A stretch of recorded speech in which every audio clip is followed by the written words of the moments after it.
Okay, so last year it was Alan Turing's centenary, the mathematician and code breaker.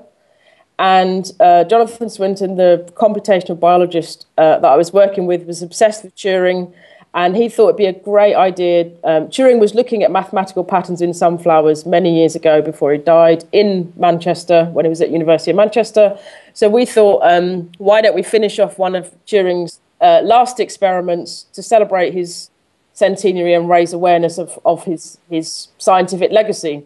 And so we ran this experiment last year as a kind of celebration of Turing's work, but also to find out a bit more about Fibonacci numbers in sunflowers and whether you always get Fibonacci numbers in sunflower seed heads.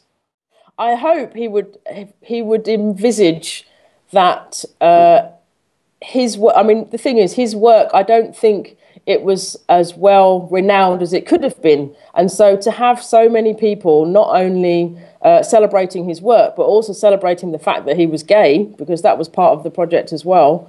We were really keen to look at that cultural side of things. So I think that would have really surprised him, and he would have seen actually how times have changed.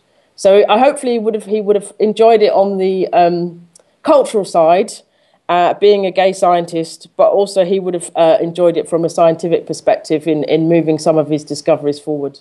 I'm funded by the Wellcome Trust, and I'm just about to do an event around citizen science. And so I've been looking in their collection for evidence of these early amateur citizens, early citizen scientists. There's probably no difference. And I think what I'm interested in is, have times changed? So are the people that are doing citizen science now, people who have their own money, things would be slightly different, but so I think there's probably quite a bit that we can learn from those early pioneers. But at the same time, I think we need to be mindful of, do people have access to the money and the technology that they might need to do? Are we accessing people that wouldn't normally do this stuff because they don't have the money or the technology to do it? What I notice is I'm someone who I work with a lot of people that may come. I always try and go beyond to try and reach people that wouldn't normally be involved. So with Turing Sunflowers, we were really lucky to get some outreach funding from the RSA, who that meant that we could get access to gardening tools and give that to kind of homeless groups, community organisations that work with individuals that wouldn't normally have access to submitting their data. So it's just being mindful of if we're going to involve more than the usual suspects, we need to sometimes go a lot beyond who and what we know. I mean, the internet is one great place and way to do that.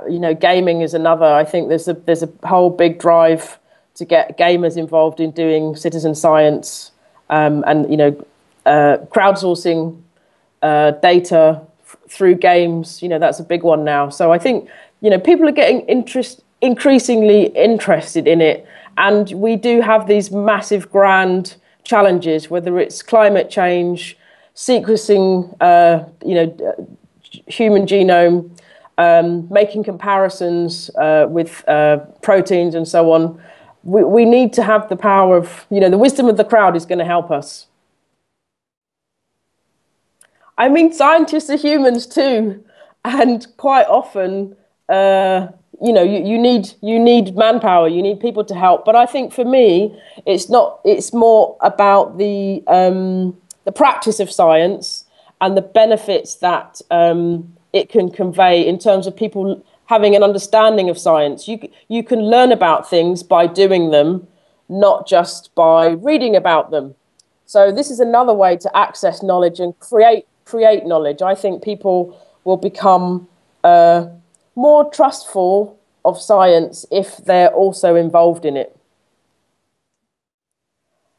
I mean, this is my own personal view, and it's probably quite a controversial one.